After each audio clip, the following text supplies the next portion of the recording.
Hi guys, nalulutuin natin ngayon ay ginataang laing. Sa mga oras na yan, sisimulan ko na nga pala mag-isa. Kasunod ay ilagay ang unang gata. Tapos ko na nga pala itong pakuluan kaya nilagay ko na ang laing. Then after na inhalo-halo ko muna ito. Kasunod ay naglagay nga pala ulit ako ng dalawang gata. Pagkatapos ay inhalo ko nga ulit ito. Kasunod ay nilagay ko na nga rin pala ang sili. Sa mga oras na yan, malapit na nga pala maluto ang ating laing. Pagkaluto nga ay nilagay ko na rin ito sa ating shipping dish. Next naman po ang chicken adobo. Sa mga oras na yan, nagpainit na nga pala ako ng mantika at nagsimula na rin maggisa.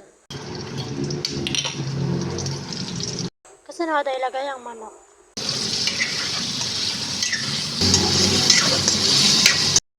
Pagkatapos nga pala itong igisa, nilagay ko na rin ang mga pampalasa.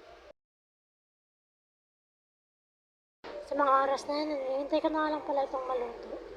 Pagkaluto nga ay nilagay ko na rin ito sa ating shipping dish. Next naman pa natin ang stuffed squid. Sa mga oras na yan, nalalagyan muna natin ito ng kalaman bago iprito.